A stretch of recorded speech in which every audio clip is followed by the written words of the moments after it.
As a mental health professional مجھے یہ لگتا ہے کہ وہ، اور اگر ہم ایگزیکٹو سکلز کی اسٹڈی کی بات کریں تو وہ بھی یہ بتاتے ہیں کہ جب آپ کا جذباتی دماغ، جیسے ابھی ہم اینیمل برین کی بات کر رہے تھے، فلی ڈیولپ ہوتا ہے اور آپ آٹومیٹیکلی اس سے آپریٹ کر رہے ہوتے ہیں، اور جو آپ کا عقل مند دماغ ہے اس نے ابھی جا کر 25 سے 28 سال کی عمر میں ڈیولپ ہونا ہے، لرننگ کا جو ایریا ہے نا وہ بہت بہتر رول پلے کرتا ہے ایگزیکٹو سکلز کو بھی سکھانے میں. یہ کتاب کی بات ہو گئی. جو میری آبزرویشن ہے وہ یہ ہے کہ وہاں پر سکھاتے ہیں مدد کرنا، خیال رکھنا، باقاعدہ یہ کہہ کے تو نہیں، لیکن ایک ریچول کے طور پر.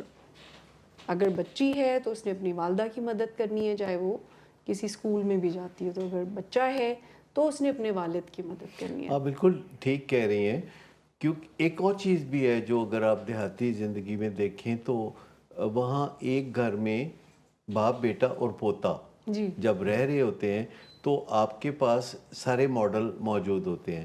یعنی ایک بچہ دیکھتا ہے کہ ان کے والدین بچہ دیکھتا ہے کہ والدین میری نگہداشت کر رہے ہیں، ہاں جی اور میرے والدین اپنے والدین کی بھی نگہداشت کر رہے ہیں، تو بچہ دونوں چیزیں سیکھ لیتا ہے. شہری زندگی میں جب ایک بچہ اپنے دادا دادی کے بغیر رہ رہا ہوتا ہے، صرف ماں باپ کے ساتھ رہ رہا ہوتا ہے، تو وہ دیکھ رہا ہوتا ہے کہ میرے ماں باپ میری مدد کرتے ہیں، جی اور وہ صرف یہ سیکھتا ہے کہ ماں باپ اولاد کی مدد کیسے کرتے ہیں.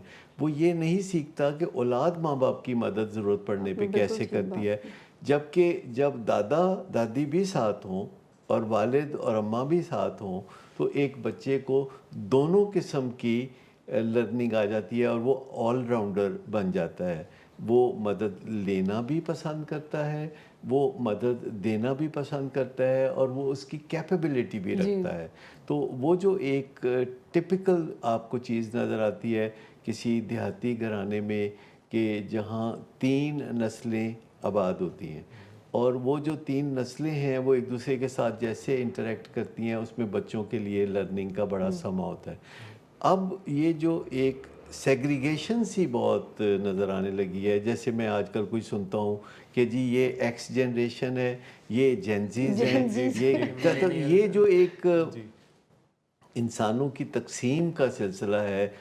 لوگ صرف آئیڈینٹیفائی کرنا چاہتے ہیں اپنی قسم کی جنریشن سے، جی اس سے ان کو اپنی قسم کی جنریشن سے تو انٹریکٹ کرنا شاید آ جاتا ہے، لیکن دوسری جنریشن سے انٹریکٹ کرنا نہیں آتا.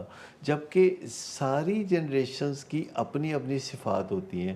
جیسے جنہیں ایکس کہا جاتا ہے، یہ وہ جنریشن ہے جنہوں نے ساری ترقی دیکھی ہے پچھلے 50 سال میں، جبکہ وہی اچھی طرح سے اس چیز کو اپریشیٹ کر سکتے ہیں اور شکرانے کی طرف رجوع کرنے کا موقع دے سکتے ہیں کہ زندگی 50 سال میں کس طرح خوبصورت ہوئی ہے، کس طرح سہولتیں آئی ہیں، اور وہ اس کے آئی وٹنس ہے. وہ اس کو انجوائے بھی بہت زیادہ کرتے ہیں کیونکہ انہوں نے بہت کم فیسلٹیز سے زیادہ فیسلٹیز کو انجوائے کرنا شروع کیا.